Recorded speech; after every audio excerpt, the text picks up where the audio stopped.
नमस्ते। आज की इस वीडियो में हम बात करेंगे ऑटिज़म की आयुर्वेदिक ट्रीटमेंट के बारे में। इसे हम 3 भागों में बांट सकते हैं। गर्भधारणा होने से पहले ध्यान रखने वाली बातें, गर्भधारणा के दौरान ध्यान में रखने वाली बातें और जब बच्चे का प्रत्याशित जन्म हो जाए उसके बाद हम क्या कर सकते हैं, क्या स्टेप्स ले सकते हैं ऑटिज़म को ठीक करने के लिए। तो सबसे पहले बात करते हैं गर्भधारणा होने से पहले।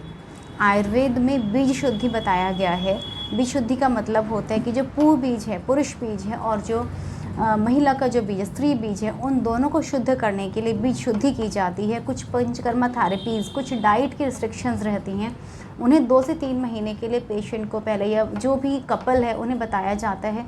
उसके अकॉर्डिंगली प्रेगनेंसी को प्लान किया जाता है, यानी कि प्री प्लान प्रेगनेंसी होती है। उसमें जो भी दोष पुरुष बीज स्त्री बीज में होते हैं, इन पंचकर्मा थेरेपीज़ की वजह से वो दोष निकल जाते हैं और आगे जो फीटस बनता है बहुत ही हेल्दी रहता है, और ऐसे में वो मानसिक दोष या जो भी शारीरिक दोष हैं वो कम होने के चांसेस रहते हैं। तो ऐसा प्री प्लान्ड प्रेगनेंसी से पहले वाली जो थेरेपीज़ हैं वो ज़रूर करवानी चाहिए। दूसरी बात हम करेंगे कि गर्भावस्था के दौरान किन बातों का ध्यान हमें रखना चाहिए। गर्भावस्था में जो भी भोजन, जो भी खाना डाइट प्रेग्नेंट वुमन ले रही है वो संतुलित आहार होना चाहिए। आजकल सिर्फ कैलोरीज को नाप तोल कर खाना खाया जाता है, लेकिन आयुर्वेद के अनुसार षड्रसात्मक आहार लेना चाहिए। उसमें जो 6 रस बताए गए हैं उनको अपने डाइट में शामिल करना चाहिए। साथ ही भोजन गर्म घी वाला होना चाहिए, और घी को बताया गया कि ब्रेन के लिए बहुत ही अच्छा एक टॉनिक की तरह काम करता है, तो घी वाला उन्हें भोजन करना चाहिए। बहुत ड्राई खाना नहीं लेना चाहिए। सब छोटी छोटी बातें हैं जो आयुर्वेद अनुसार बताई गई हैं, उन्हें अपनी डाइट में ज़रूर शामिल करना चाहिए। दूसरा, स्ट्रेस फैक्टर को दूर रखना चाहिए। उन्हें अपने प्रेगनेंसी के दौरान अनुलोम विलोम, ये छोटे जो आसन बताए गए हैं, फ्रेश हवा में जाना, सैर करना, इन बातों का ध्यान में रखना चाहिए। मेडिटेशन ज़रूर करनी चाहिए। इसके अलावा जो पोल्यूशन वाला फैक्टर है, आजकल जो पोल्यूशन बढ़ता जा रहा है उसको भी ध्यान रखना चाहिए उस चीज़ के लिए भी। और लेट नाइट तक नहीं सोना चाहिए, जल्दी सोना चाहिए, सुबह जल्दी उठना चाहिए। आयुर्वेद में बेबी की फीटस की ग्रोथ के लिए मासिक चिकित्सा बताई गई, जो बहुत ही फैंटास्टिक ट्रीटमेंट है। आजकल इसकी टैबलेट्स भी आती हैं जो बेबी के मंथ वाइज ग्रोथ के लिए बहुत ही अच्छा काम करती हैं। इसे भी अपनी जो डेली रूटीन है उसमें ज़रूर शामिल करना चाहिए प्रेगनेंसी के दौरान महिलाओं के।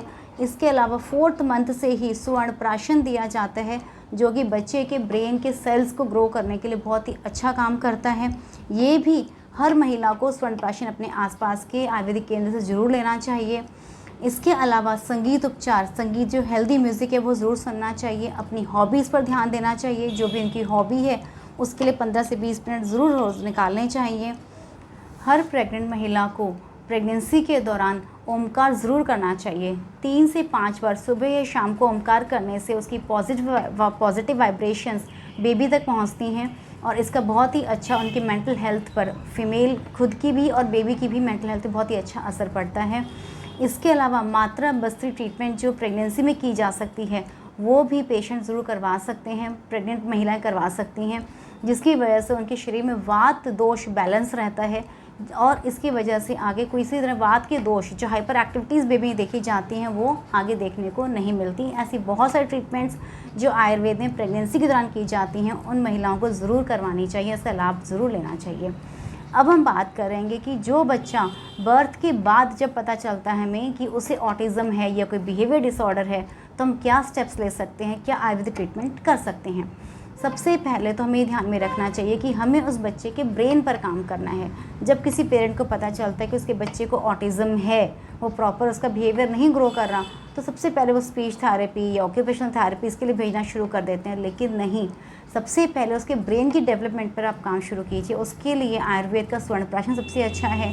कुछ brain tonic medicine, herbs syrup के फॉर्म में आती हैं, वो अपने डॉक्टर की सलाह से आपसे देना शुरू कर सकते हैं। हर मदर को अपने बच्चे को ब्रेस्ट फीड ज़रूर देनी चाहिए। 3 से 6 महीने तो कंपल्सरी देने ही चाहिए। और उसको अगर किसी मदर को फीड नहीं आ रही है, कम आ रही है, तो उसके लिए भी कुछ अच्छी ट्रीटमेंट्स आयुर्वेद में बताई गई हैं, उसका ज़रूर सहारा लेना चाहिए। इसके अलावा बच्चे को जन्म के बाद से ही मोबाइल से दूर रखना चाहिए, क्योंकि उसकी रेडिएशंस बहुत ही नुकसानदायक होती हैं।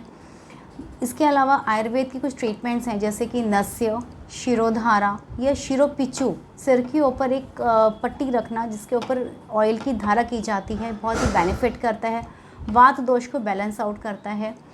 मात्रा बस्ती ट्रीटमेंट ऐसे बच्चों के लिए जो हाइपर एक्टिव हैं या जो ऑटिज़म के शिकार हैं, उनके लिए बहुत ही फ़ायदेमंद बताई गई है।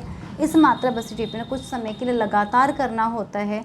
पेशेंट डॉक्टर से सीख कर इस ट्रीटमेंट को अपने घर पर भी कर सकते हैं। कुछ ट्रीटमेंट्स ऐसी हैं जो डॉक्टर के पास विज़िट कर कर ही करवाई जा सकती हैं, लेकिन कुछ आयुर्वेदिक ट्रीटमेंट्स को पेशेंट अपने घर पर भी ले सकते हैं। नस्य का मतलब होता है नाक में ड्रॉप्स डालना। ये भी बहुत इजी पंचकर्मा थेरेपी है, इसे भी अपने घर पे बच्चे को डेली रूटीन में कर सकते हैं। इसके अलावा वातनाशक ऑयल्स रहते हैं, इनकी मसाज करना, बॉडी मसाज, हेड मसाज होना बहुत ही ज़रूरी है। साथ ही साथ उन बच्चों को धूप में खेलने देना एक इम्पॉर्टेंट फैक्टर रहता है, जिससे उनकी फ़िज़िकल ग्रोथ बहुत अच्छी हो जाती है। विद कर्म एक ऑटिज़म के लिए बहुत ही अच्छा आयुर्वेदिक उपचार है। इसमें कुछ पॉइंट्स पर, पर्टिकुलर पॉइंट्स पर, जो कि ब्रेन सेंटर्स को स्टिमुलेट करते हैं, एक छोटी नीडल के साथ में पंक्चर किया जाता है, जिससे वात दोष बैलेंस होकर ब्रेन को स्टिमुलेशन मिलती है और ऑटिज़म के ऐसे बच्चों में बहुत ही अच्छे पॉजिटिव रिजल्ट्स देखने को मिलते हैं। ये सारी बात हो गई पंचकर्मा ट्रीटमेंट्स और आयुर्वेदिक मेडिसिन के बारे में, लेकिन पेरेंट्स को ये भी समझना होगा कि उन्हें और समाज को उन बच्चों को एक्सेप्ट करना है। वो जो भी काम कर रहा है उसे करने दें, उसका साथ दें, उसे समझें और साथ साथ ट्रीटमेंट्स भी जारी रखें, तो आपका बच्चा ज़रूर बहुत ही अच्छे ट्रीटमेंट के साथ में फ़र्क उसमें दिखाई देगा आपको, और बच्चा समाज के साथ में जाकर घुल मिल जाएगा और वही बच्चा नॉर्मल बच्चों की तरह से बिहेव करना शुरू करेगा। धन्यवाद।